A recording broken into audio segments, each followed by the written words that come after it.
Es difícil encontrar a una persona que en su vida nunca haya pasado por un tipo de dificultad, por una problemática, por una situación compleja en su vida. Todos nosotros estamos propensos a tener problemas en el hogar, problemas económicos, problemas sentimentales, problemas de pecado o problemas espirituales, entre otras clases de problemas. Hay problemas que son simples de uno resolverlo, pero hay otros que se convierten en complejidad tan difícil que a veces nosotros no sabemos qué hacer. A veces nos sentimos incompetentes porque no encontramos soluciones ni en nuestros amigos ni en nosotros mismos. Y ahí es cuando nosotros hacemos la pregunta: ¿qué hacer cuando no sabemos qué hacer? Y así se llama el tema que vamos a tratar en el cafecito de hoy.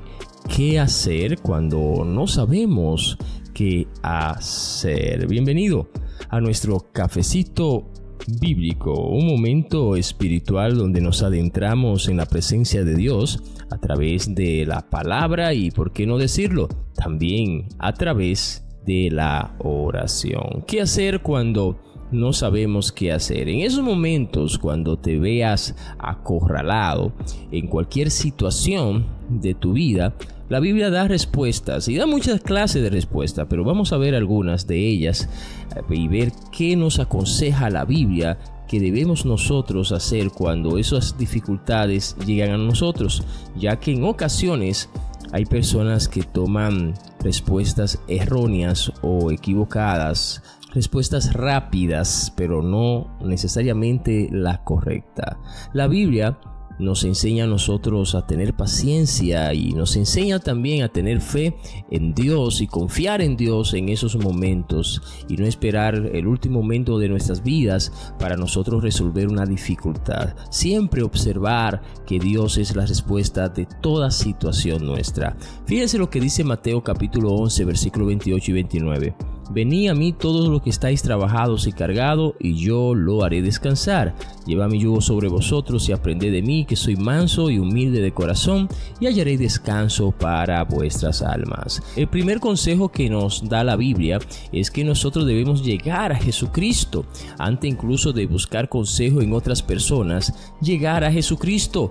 Vamos a preguntarle a Jesucristo cómo Él nos puede ayudar en esa situación tan difícil que estamos pasando. De seguro que encontraremos consuelo, que encontraremos respuesta y sabiduría a través de nuestro Señor Jesucristo. E incluso, fíjense que el libro de Santiago, capítulo 1, versículos 5 al 6, nos dice lo siguiente: si alguno de vosotros tiene falta de sabiduría, pídanla a Dios, el cual da a todos abundantemente y sin reproche, y les será dada. Pero pidan con fe, no dudando nada, porque el que duda es semejante a la onda del mar, que es arrastrada por el viento y echada de una parte a otra. No espere, dice el versículo 7, que el que tal haga recibirá cosa alguna del Señor. Entonces, cuando nosotros no sepamos qué hacer en una situación dada, el consejo de Santiago es que le pidamos a Dios sabiduría y Él nos la va a dar abundante y sin reproche. Entonces es importante entender que muchas de las complejidades de nuestras situaciones se acomplejan por nuestra falta de sabiduría,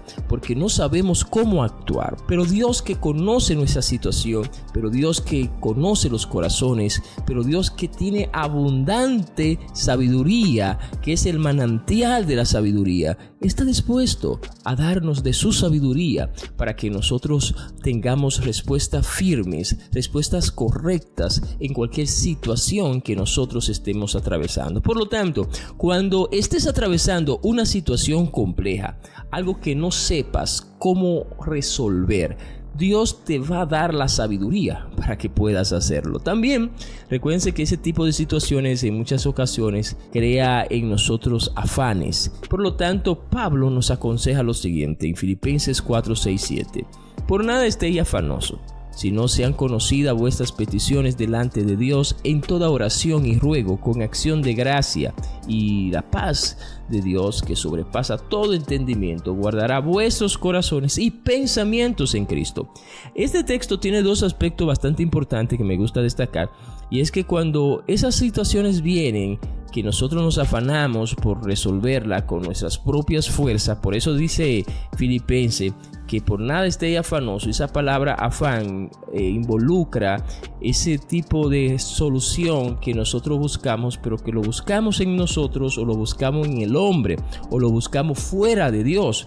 Por eso dice Pablo, en vez de buscar soluciones en el hombre, que esa situación que está creando ese tipo de agonía espiritual en ti, la dé a conocer a Dios. Porque esas situaciones nos roban la paz y crea en nuestros corazones y en nuestros pensamientos una clase de inquietud que puede crear en nosotros o acarrear pecado, o producir en nosotros un tipo de solución inadecuada. Conocemos personas que han tomado decisiones muy equivocadas porque no han hallado soluciones a sus situaciones. Por lo tanto, Pablo refresca nuestra mente a través de Filipenses 4, 6, 7, enseñándonos que en Dios hay soluciones para nuestra situación sin importar cuáles fuesen. Por eso dice, sino que sean conocidas vuestras peticiones delante de Dios en toda oración y ruego con acción de gracia, y la paz de Dios que sobrepasa todo entendimiento guardará vuestros corazones. Es decir, esa situación que te está robando la paz, entrégasela a Dios, pero entrégasela con fe a tal punto que tú creas y entiendas que están en manos de Dios. Y Dios se encargará de ella y se encargará de producir paz y quietud a tu corazón y a tu entendimiento. Hay una razón clara de esto y lo expresa Salmo 16:11. Dice, me mostrarás la senda de la vida, en tu presencia hay plenitud de gozo, delicia a tu diestra para siempre. Aleluya.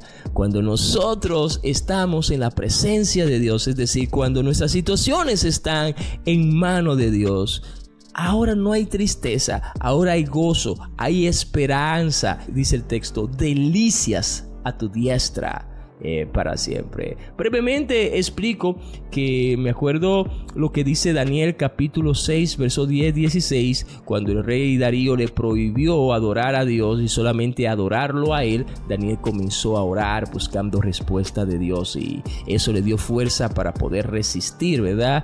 Y poder tener la fe de que Dios le iba a proteger aún en la fosa de los leones, y así lo hizo Dios. Cuando Ana oró en 1 Samuel capítulo 1 versos 2 al 18, porque era estéril y sufría porque Penina siempre le estaba molestando, porque Penina tenía hijo. Penina era el esposo de Elcana. Elcana tenía dos esposas, era Penina y Ana. Penina tenía hijo y Ana no, y Penina molestaba a Ana. Ana se sentía muy mal porque no podía darle hijo a su esposo, ya que esa era la delicia, vamos a decir así, de una mujer en el tiempo bíblico, darle hijo a su esposo, y sobre todo hijos varones, y ella no podía. Ana oró y Dios le respondió. Los apóstoles en Hechos capítulo 4 versículo 23 al 31, cuando fueron amenazados por los fariseos y saduceos por predicar de Cristo, ellos fueron a los suyos, dice la Biblia, y oraron, y el lugar donde estaba tembló. Por lo tanto, amados hermanos, amigos, amigas, el consejo que tenemos hoy en nuestro cafecito: cuando llegues a situaciones complejas, difíciles, de una amistad, del trabajo, de tu matrimonio, de una situación cualesquiera, confía en Dios, humíllate ante Dios, cree en Dios, busca sabiduría en Dios, órale a Dios, y Dios te dará respuesta. Dios producirá tranquilidad, quietud a tu corazón. Dios te ayudará, Dios responderá cuando lo hacemos realmente con fe. Dios es nuestro Padre, y Dios como Padre nunca nos abandona. Oremos juntos. Padre, te damos gracias por darnos esta oportunidad de compartir este cafecito con nuestros hermanos y hermanas. Permítenos, Señor, siempre buscar respuesta en ti, aun cuando nosotros no sepamos qué hacer. Sabemos que tú, oh Dios, sí sabes qué hacer, porque para ti nada es imposible. Muchas gracias por todo. En el nombre de Jesús. Amén y amén. Qué rico cafecito, abundante cafecito para todos. Esperando que este café haya servido para darte alguna respuesta a tu vida. Te pedimos que comparta este café con tus amigos, amigas o familiares para que también produzca quietud en sus situaciones complejas. Soy Juan de León Gutiérrez y será hasta la próxima cuando tendremos otro cafecito bíblico. Dios te bendiga.